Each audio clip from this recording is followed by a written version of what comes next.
Olá pessoal, sou Raquel Martins, repórter de cultura do Metrópolis e hoje estou aqui com uma companhia mais do que especial. Eu estou honradíssima, eu estou muito honrada. De estar com você, né, Raquel? Não de estar comigo mesma. Não, eu estou muito honrada de estar aqui do seu lado. Obrigada. Porque eu sou uma noveleira, os nossos leitores aqui já estão acostumados a me ver falar sobre isso. Eu sou noveleira de plantão, né? E eu assisto as suas novelas desde sempre, né? Agora, Cristiana Oliveira, até os mais jovens super conhecem, porque todo mundo que está ligado em Pantanal teve a curiosidade de saber como foi a primeira versão, quem eram os atores que faziam os personagens, né? E a nossa Cristiana, sempre linda, foi a primeira Juma. Foi a primeira Juma, 1990. 1990. E assim, uma vez eu conversei com a Glória Pires, né? E ela falou sobre isso, de que a atriz, o ator, ele também constrói o personagem junto com o autor, né? O autor, ele dá ali a vida, assim, o papel, mas a alma, o espírito, quem dá também é o ator ou a atriz, isso com certeza. Sobre o personagem. Então a gente está aqui com alguém que ajudou a criar a Juma, né? É verdade. Isso daí eu posso te dizer que aconteceu, porque assim, Raquel, a Juma, na verdade, quando eu tive o primeiro contato com ela ali, naquelas páginas da sinopse, ela tinha um jeito que era inimaginável, né? A gente sabia o comportamento dela, mas não sabia como ela era.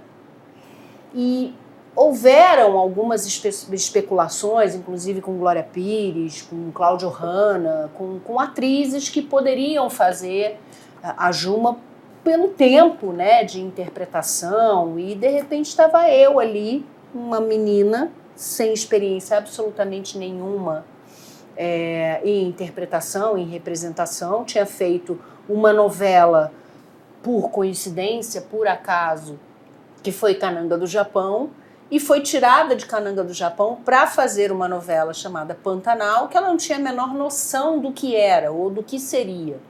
E aí, a partir do momento que foi me apresentada aquela sinopse escrita pelo Benedito Rui Barbosa, que tinha sido escrita na década de 80 ainda, né, numa viagem dele ao Pantanal, e que me chamaram para fazer o papel da muda, não da Juma, e eu li aquele personagem, aquela personagem, né, porque sempre se fala no feminino da personagem. Então eu li aquela personagem e falei, meu Deus do céu, que mulher é essa?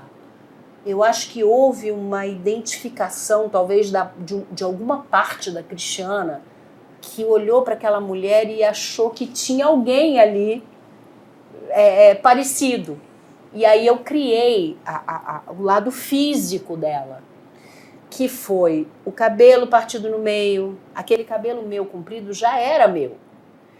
O cabelo despenteado, o olhar de baixo para cima, desconfiado. Porque o meu olhar, ele sempre foi meio felino, assim, ele sempre teve esse formato pequeno e puxando para cima. Agora que eu tô mais velha, ele cai. Mas assim, no iniciozinho, ele fazia uma coisa assim, né? No início, em 1990, que eu tinha 26 anos.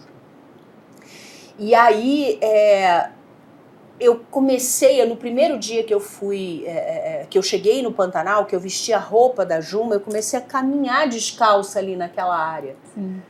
Completamente sem noção do que eu iria enfrentar ali naquele momento. Se era bicho, se era formiga, se era sapo, se era o que fosse. E aí, quando eu voltei para a fazenda, porque naquela época era do seu Orlando Rondon, então realmente a gente ficava na fazenda, né? A gente gravava na fazenda e ficava hospedada na fazenda. Eu senti a Juma daquele jeito. E foi daquele jeito que eu construí também, entende? Então, isso que a Glorinha falou, que o autor escreve e que o intérprete ele recebe de uma forma e dá uma assinatura, isso aí foi o que aconteceu naquela Juma de 1990, né? Então, hoje em dia, a assinatura é outra. Mas talvez o physique de rôle, né? Aquela parte física, talvez esteja sendo retratada da mesma forma, mas não em termos de interpretação. Ah, não, claro. E a gente viu a Alanis falando já em algumas entrevistas e também em homenagens que ela fez a você, né?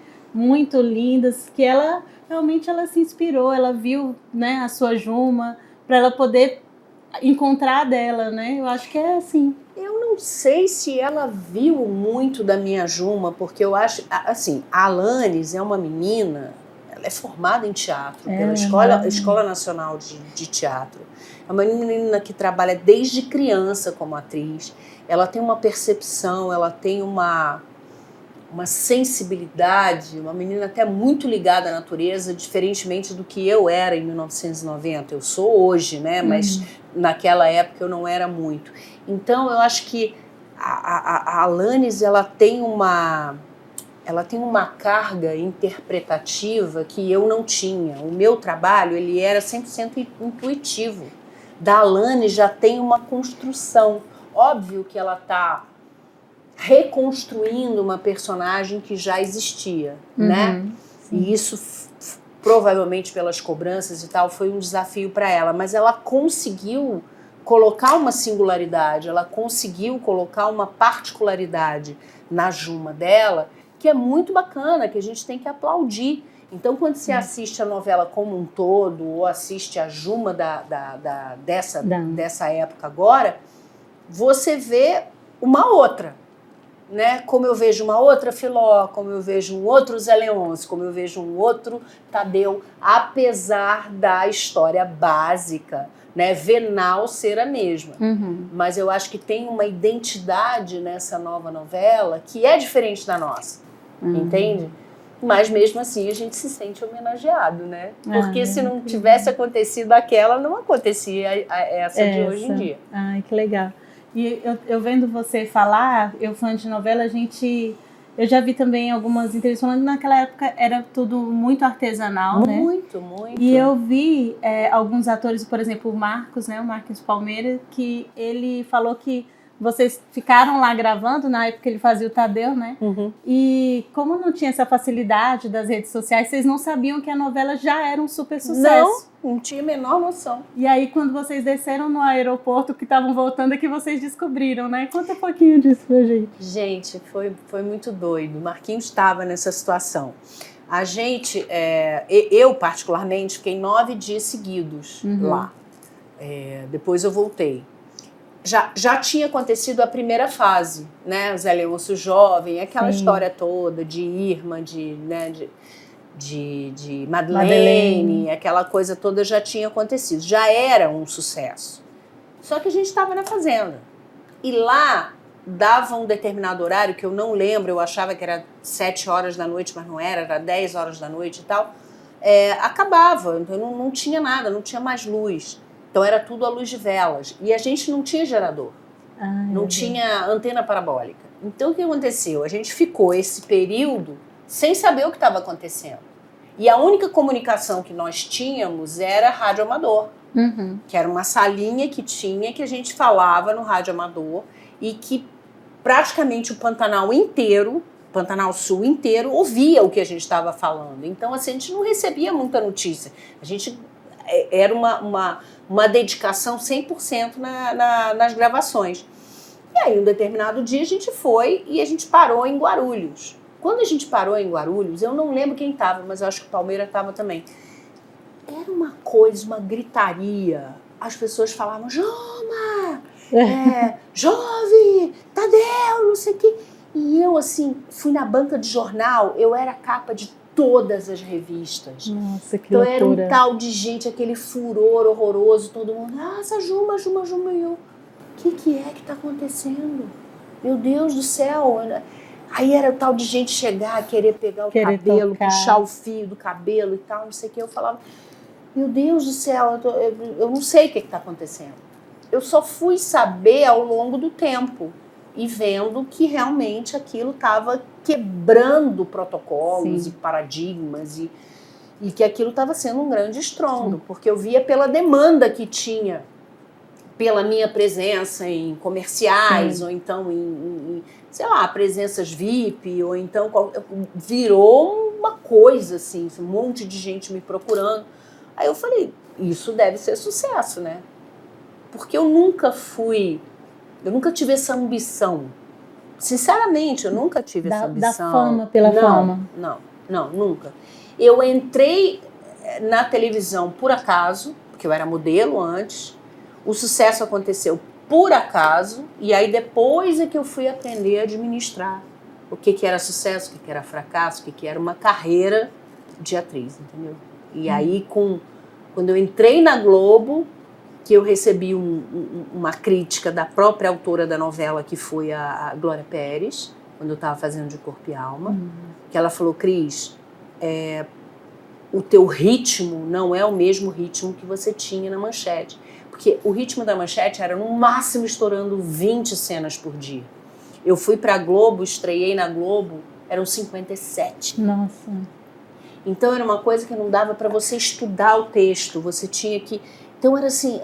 E aí eu não era atriz. Aquela menina que estava ali, eu digo que eu era menina, aquela menina era inocente de causa. Eu não sabia o que era interpretar. Aquilo era tudo intuição.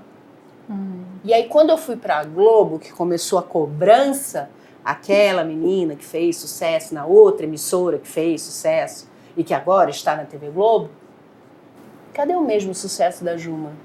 Cadê o mesmo estrondo que a Juma fez? Não aconteceu. E aí veio a responsabilidade para cima de mim. Mas essa responsabilidade de você mesmo, você auto se criticou? Não, em nenhum momento. Eu tava... Aí é que tá.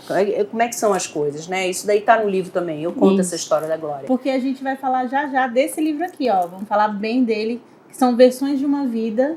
Por isso que a gente tá aqui, né? Não, por isso que a gente tá aqui. Eu tentando, porque eu sei que eu falo muito, porque minha história é muito grande. Mas o que eu tô dizendo pra você é que com a crítica da minha entrada na Globo, é que eu comecei a perceber que a intuição não funcionava mais. Que eu precisava saber o que era interpretar. E aí eu fui pro teatro. E aí eu conto essa história toda de como foi a minha superação, enfim. A vida da Cristiana Oliveira, eu acho que tá fino isso aqui, viu? Porque a gente quer mais. Amor, mas isso é a memória da pessoa. Vai ter, porque vão ter que história. ter mais volumes. Não, porque tem. Tem histórias e... Olha, ela falando aqui, só dela falar dos bastidores de Pantanal, do início da carreira dela, a gente quer ficar ouvindo e quer saber horas e horas sobre tudo. Não, tem muita história. O problema é que a minha memória, hoje em dia, ela é meio complicada. Eu preciso de assessoria de memória, sabe assim? Eu preciso da personal memory, porque eu tenho, acho que 2 amigas que lembram de coisas que do próximo livro que eu for escrever, eu vou ter que entrevistar as 2 para poder lembrar de muita coisa. Minha memória é meio fraca, entendeu? Então, assim, esse livro foi uma das coisas que realmente me marcaram muito. Sim. E que eu lembrava, tinha uma memória emocional, memória emotiva, e eu coloquei aqui. Mas, além disso, tem milhões de outras histórias. São quase 60 anos, né? Sim. E com uma carreira que... Você falou da Juma, mas para mim, que sou noveleira, você tem vários papéis que eu curti muito de assistir. Recentemente estava também o Clone, né? Reprise. Que quem não ficava, nossa, revoltado com a Alicinha, né? E eu sempre brinquei com a minha mãe que quando a gente se revolta com o personagem é porque o ator é muito bom, né? E assim, eu acho que quem assistiu o Clone e reassistiu agora, né, na reprise que passou, você fica com aquela agonia com a Alicinha, falava, nossa, como ela é cínica. Não é demais, gente. Então, assim, isso é a qualidade do ator, né? Que você esquece o ator e vê só aquela outra vida que ele está interpretando. Mas isso é bom. Isso é bom. Até o movimento negativo de comentários, como eu recebi muito, né, nessa reprise, assim, vagabunda, você para de roubar o apartamento do Escobar, você não tem vergonha na tua cara. E eu falava, aí eu respirava fundo e falei, não, Cristiano, você deve estar fazendo muito, eu acho que você fez muito bem, Alicinha, porque para a pessoa achar que você é ela, é porque realmente, né, rolou um valor ali de interpretação muito bacana, você tem que se orgulhar. Porque eu falava, gente, não tem nada a ver com a Alicinha, não, eu sou boazinha e tal, mas a Alicinha era... historicamente uma psicopata, né? Exatamente. Uma pessoa sem afeto. que usava da beleza dela, da sedução dela para poder conquistar tudo e todos. E no final termina daquele jeito que ela terminou. Bom, e hoje, logo mais tarde, a Cristiana Oliveira está aqui em Brasília e ela vai lançar esse livro que é o Versões de uma Vida. Exatamente. Que eu conto várias versões, né, que a Cristiana inventou e se reinventou ao longo desses quase 60 anos aí. Eu acho que há muito tempo, talvez, os seus fãs já te pediam para você colocar a sua vida, colocar as coisas num papel, né? E aí, quando que você resolveu atender esses pedidos? Quando que você falou, não, realmente eu tenho que sentar e tenho que fazer esse registro e colocar isso no papel? Não, na verdade, isso foi uma ideia que o meu empresário, Marcos Montenegro, me deu. Cris, escreve, você já é palestrante já há tantos anos, você fala de autoestima há tantos anos, vamos colocar isso num livro, né? Mas no momento que eu parei para pensar e comecei a escrever, porque eu escrevi e depois foi adaptado pela Larissa Molina, que é autora, né? Que continuou com uma linguagem igual do início ao fim, porque eu escrevi mais no tema da comédia, porque eu sou assim, eu sou a pessoa que ri de si mesma, né? Então eu escrevi mais como um monólogo do que propriamente um livro, e ela deu uma alma literária para o livro, né? Mas foi perfeito. Foi com 52 anos, há 6 anos atrás, quando eu entrei na menopausa, que meu corpo mudou, meu rosto mudou, enfim, tudo meu, aquela briga de hormônios, né? Aquela coisa toda irregular que acontece com a mulher, com a vida da mulher, e muita cobrança ao mesmo tempo, né? Por causa da internet. Ela tá ficando velha, ela tá velha, ela tá feia, ela tá isso, tá aquilo, não sei o quê. E de repente eu olhei e falei, Cristiana, como é que você se enxerga? Como é que você está enxergando o teu envelhecimento, o teu amadurecimento? Você está enxergando de uma forma bacana ou isso está te incomodando? E quando eu percebi, eu estava rindo de mim mesma, eu estava rindo do meu envelhecimento, eu estava rindo do meu... Rindo não de uma forma pejorativa, mas no sentido de você está muito bem, obrigada. E leveza consigo mesmo. Exatamente, eu estava levando o meu amadurecimento com leveza. É óbvio, eu tenho 5 hérnias de disco, eu tenho problema no quadril, eu tenho, para malhar já é uma dificuldade, eu tenho que fazer RPG, eu tenho que fazer pilates, eu tenho que, né, tem toda uma posição e tal, não sei o quê. Não é legal a gente ver que o corpo da gente, né, tá reclamando, tá gritando por mais cuidado. É óbvio, ficar falando, tá tudo, né, paz e amor, não é. Mas depende de como você enxerga tudo isso. Você tem uma ótica, então agora você precisa se cuidar mais, entendeu? Agora daqui pra frente vai piorar. Então como que você vai fazer o teu trabalho preventivo? Eu não tô falando só de estética. Sim. Eu tô falando internamente. Como é que vai ser essa sua saúde? Sua saúde mental. Porque também você pode ter toda uma saúde e tá deprimida, triste e tal. Enfim. Uma coisa está ligada à outra, né? A sua saúde física é mente sã, né? Corpore sano. Então, assim, é uma coisa que uma coisa complementa a outra. Então, é essa busca que eu tenho para me manter, para poder me sustentar os meus pilares. E eu acho que a partir da sustentação desses pilares, você começa a ter uma vida de qualidade no seu envelhecimento. Sim. Então, é o que eu realmente estou fazendo comigo. Agora, não abro mão dos meus prazeres, não abro mão do meu vinho, não abro mão de uma boa comida, entendeu? Não abro mais. O meu corpo e eu já estamos acostumados a nada em excesso, tudo em equilíbrio, entendeu? Colocar sempre coisas na alimentação que possam me ajudar. Já não é um raciocínio adolescente de tipo, não vou falar o palavrão, mas F, né? Vários pontinhos. Não vou falar isso, entendeu? Porque eu posso falar isso no sentido até emocional. Pode falar o que quiser de mim, F, mas com relação à minha saúde, não. Eu acho que você estava falando aí de equilíbrio, né? E eu, assim, para mim, assim, essa é a maior busca, assim, que eu acho que para a humanidade, né? Eu acho que a maior dificuldade que a gente tem é encontrar equilíbrio, seja profissionalmente, né, na vida pessoal, na forma como a gente se alimenta, se a gente se movimenta, né? E você estava falando, pelo que você está falando, para mim esse é um livro que não é só para mulher madura, né? Ele é para mulher de todas as idades também. Porque eu acho que essa preocupação, essa cobrança, ela tá começando cada dia mais cedo, né? Outro dia a gente estava conversando com uma colega aqui do trabalho e ela com 20 e poucos anos, e falou que queria colocar Botox já, começar a fazer o Botox preventivo. Quando fala isso. O Botox preventivo, eu falei, meu Deus, mas já? Será não, que é até a hora? Pode, até pode a partir dos 35 e tal, mas também vira, a tal da cobrança em excesso que as redes sociais, a mídia, a sociedade fala sobre juventude eterna, né? A pessoa tem que ser jovem, se ela não é jovem, ela não tem virtude.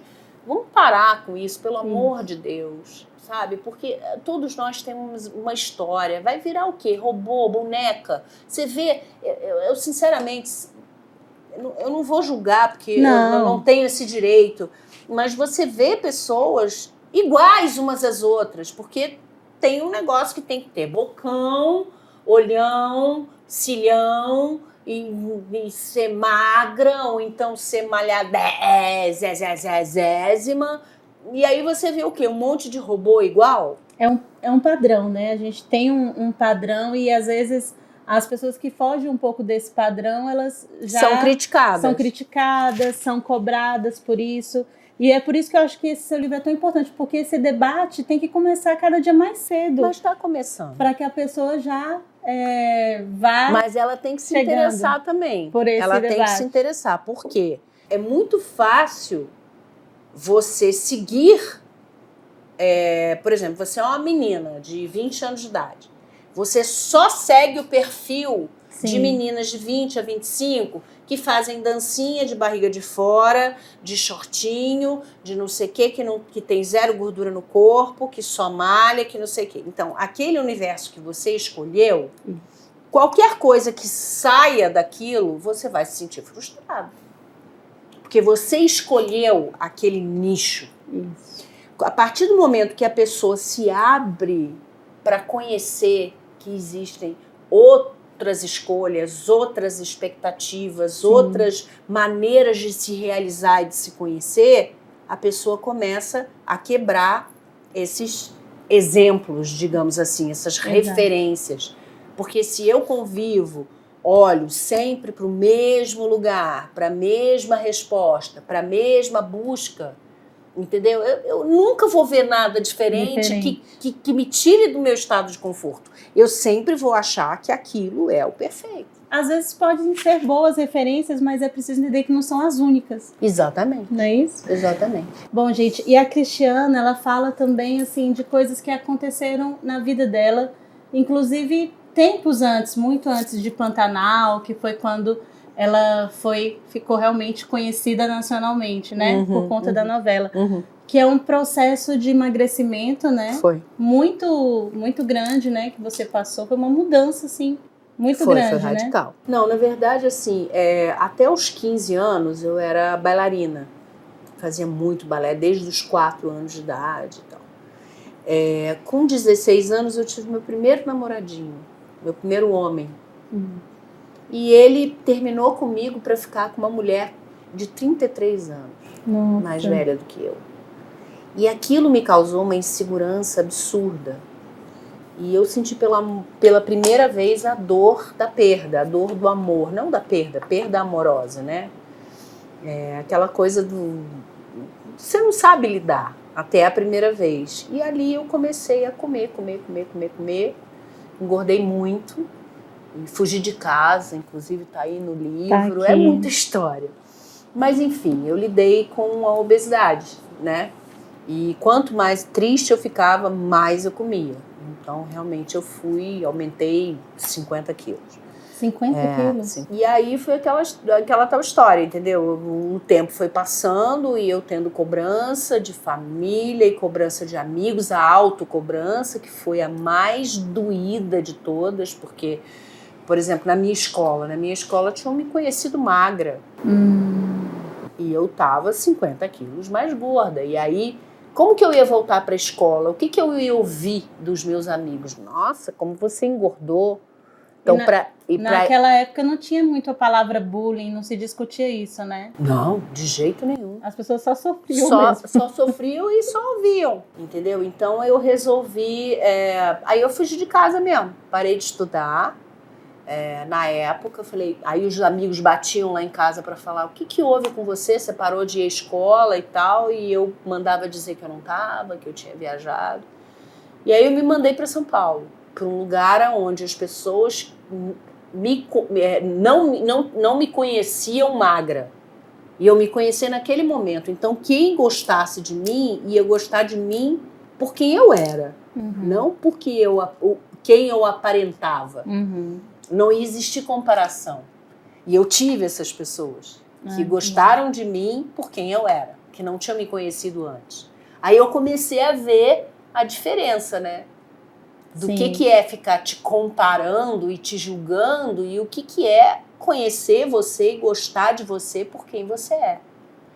E aí fui para São Paulo e tal, comecei a trabalhar lá e comecei a emagrecer lá e voltei pro Rio de Janeiro. Isso que eu tô falando. Não, eu trabalhei, depois eu voltei pro Rio, aí depois eu fugi de casa de novo para São Paulo. Olha que doido.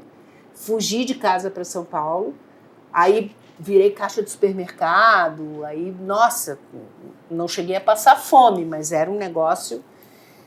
E aí arrumei trabalho e a cabeça começou a ficar ocupada com outras coisas, já voltei para o Rio mais magra, e aí meus pais me receberam, ao invés de me rejeitarem, eles me acolheram. Ai, que legal. Viram que realmente eles tinham errado na minha educação.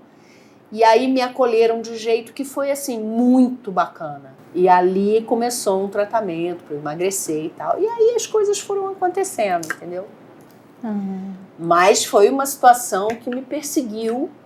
Eu acho que, até independente de quando eu estava muito gordinha, eu comecei a transformar isso numa autocobrança de que eu tinha que ser magra. Então a minha vida, ela era objetivada para eu ser magra. Já não era tanto a cobrança do outro, já era a minha autocobrança. Claro que a partir da cobrança do outro, a partir de algum comentário do outro, eu comecei a me cobrar demais.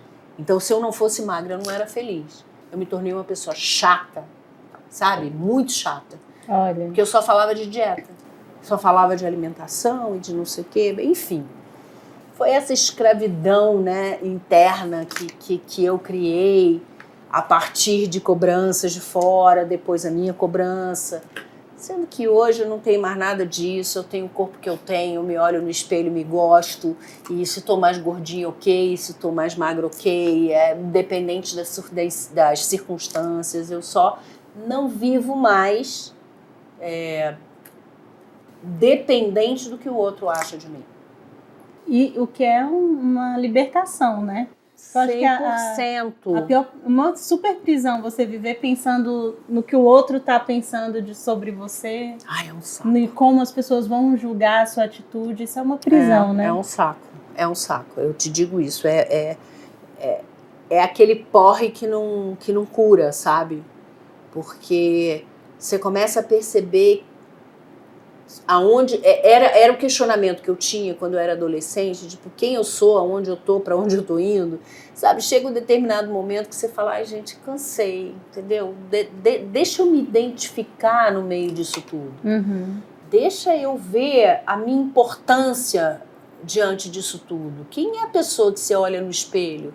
Quem é a pessoa que você olha quando você se olha nos olhos? Não tô falando só esteticamente.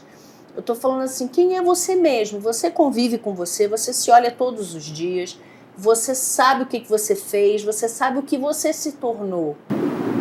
Será que isso tem valor para você? E hoje eu vejo que tem. Eu olho para trás e falo: você tem uma história, você tem uma luta, você tem uma briga que você conseguiu ser vitoriosa.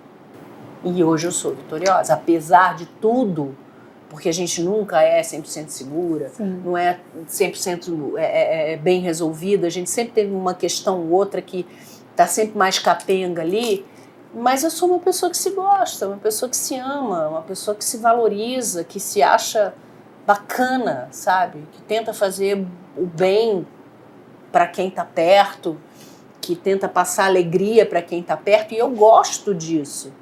Eu não faço para os outros, eu faço muito para mim. Ai, que legal. Entendeu?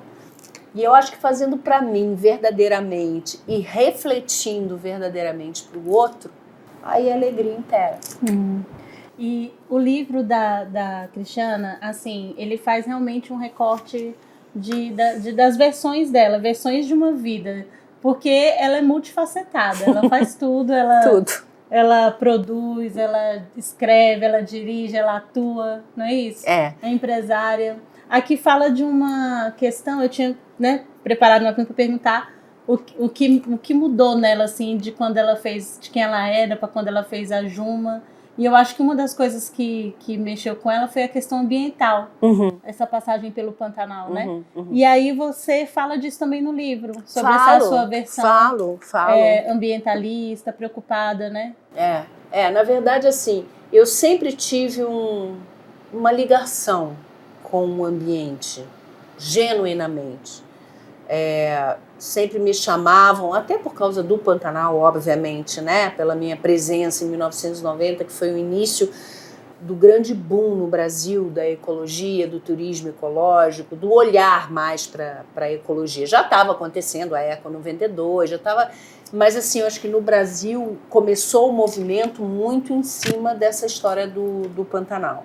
Eu tinha um lado urbano muito forte, então eu podia até defender o meio ambiente, defender tudo ali, mas eu tinha um lado urbano que era inconsciente, que era natural. Eu gostava de gente, eu gostava de movimento, eu gostava de pessoas, não é que eu desprezasse a natureza de maneira nenhuma, mas eu não tinha a preocupação racional do que era preservar o meio ambiente.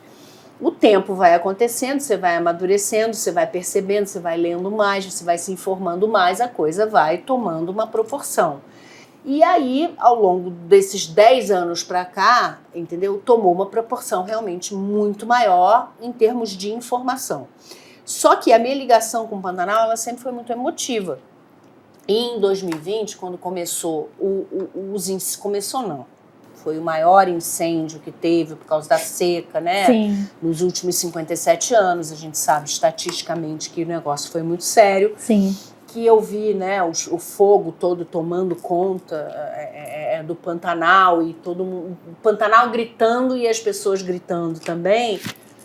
Ali, naquele momento, eu falei, eu preciso ser alguma coisa, estar mais perto disso tudo.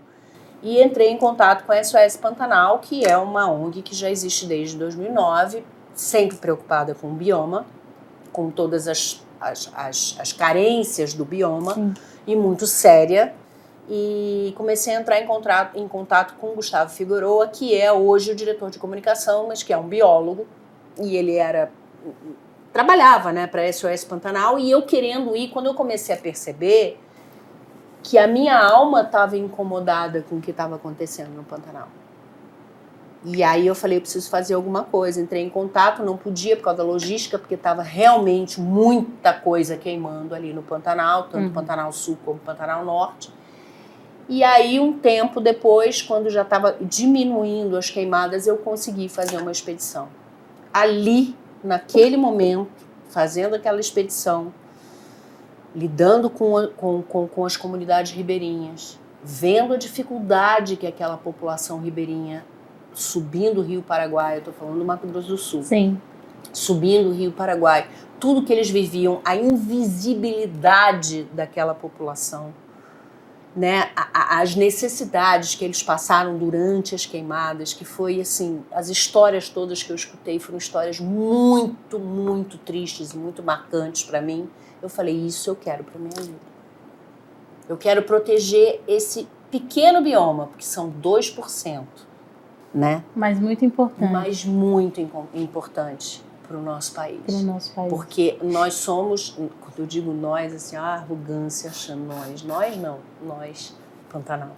Mas assim, o Pantanal é o complexo Pantanal. Nós recebemos, né, na biodiversidade, nós recebemos todos os biomas brasileiros. Nós somos a reunião, a concentração desses biomas. A gente recebe da Amazônia, do Cerrado, da Mata Atlântica. Então, assim, são 250 mil quilômetros quadrados. A gente não pode comparar com a Amazônia, a gente não pode comparar com o Cerrado e tal. Mas ele é muito especial. Sim. E é a planície mais alagável do mundo. A gente recebe água, a gente precisa de água para dar vida, sabe? E ele sofre muito. Por muita coisa, por agronegócios. Aí é outra discussão, porque eu não sou contra a nossa economia. Eu sou a favor da economia sustentável. Sustentável. Uhum. E tem alguns países, muita gente já mostrando que é possível. Claro você que é. Manter essa economia sustentável. Sim. E eu acho que é o futuro, né? O futuro, as pessoas estão pensando no futuro, estão pensando em economia sustentável. Não, a economia sustentável é tão importante que já teve um fórum falando sobre o ambiente e a saúde. Uhum.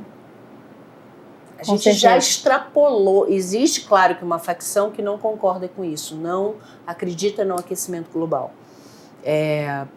Apesar de várias provas que já tiveram com relação, mas eu respeito, né? Mas pelas coisas que eu vivo, pelas coisas que eu constato, a gente não tem outro caminho a não ser realmente o pensamento sustentável, a responsabilidade sustentável em todas as áreas, não só corporativas, do que individuais.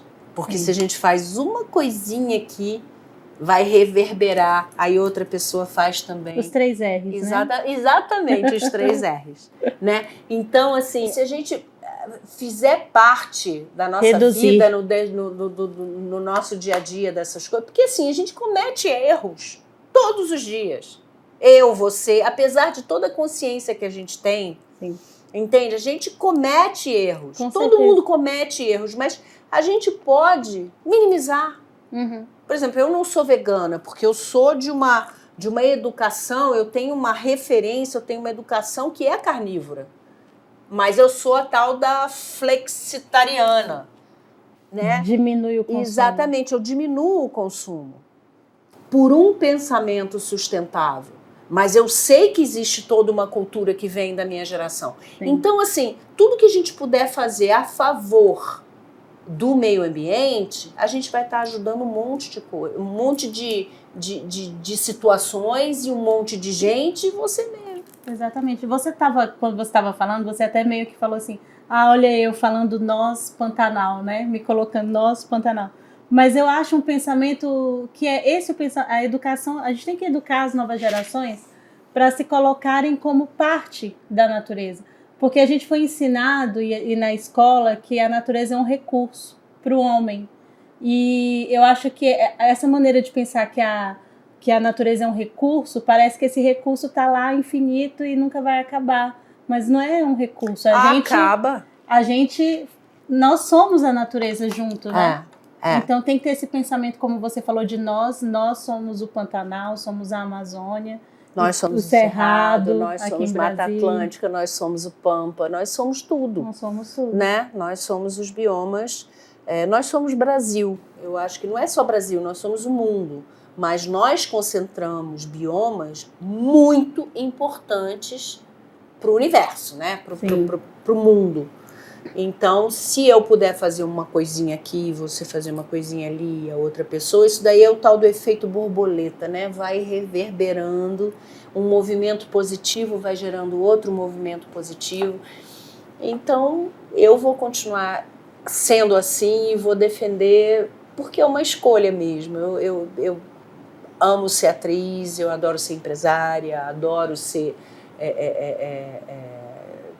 falar com gente, né, de ser palestrante, mas o meu ambiente, o nosso ambiente, eu vou sempre tentar salvar, mesmo que seja um pouquinho, mas que já vai valer, né? Já vai valer demais. A gente estava falando de cada um fazer um pouquinho e a gente estava lembrando aqui que são os 3 R's, né? que a gente pode fazer, cada um com o seu pouquinho, que vira um montão, que é o reduzir, reciclar e reutilizar. Não é isso? Muito Se a legal. gente pensar nesses 3 R's, cada um fazer um pouquinho, vira bastante coisa, né? Eu fui fazer um filme, fiz um filme com uma diretora brasiliense chamada Cibele Amaral, que fala sobre ecologia, e teve uma das cenas que a gente foi à Ceilândia, num lugar de reciclagem, né? Uhum. Coisa que a gente às vezes não imagina como que funciona, né? Um galpão imenso com vários lixos e os lixos vindo numa esteira né? E a gente separando tudo e eu participei agora de uma feira socioambiental em Bonito, no Mato Grosso do Sul, que falava exatamente sobre coisas que são recicláveis e outras não, né? Que são os rejeitos, os recicláveis.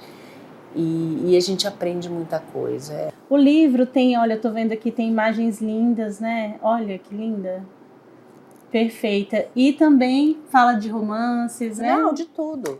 Fala de tudo. Só não cria polêmica e fofoca, que isso daí não é a minha praia. Exatamente. E a gente está terminando aqui essa entrevista com essa mensagem linda, né? A gente falando de meio ambiente. Pois é. Falou de Pantanal, falou da sua vida. Falamos de tudo. Mais tarde, né? Que é hoje, terça-feira.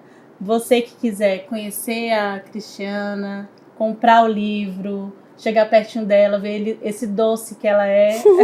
Linda. A gente vai escrever aqui embaixo, tá? O local, a hora do lançamento para todo mundo conferir, assim. Eu acho que todo mundo precisa ler esse livro.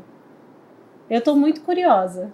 Você vai ler em um dia, meu amor, porque é a coisa mais fácil do mundo, tão gostoso, todo mundo está elogiando muito exatamente por isso, porque a linguagem fácil, é tranquila e passa a mensagem que tem que mandar.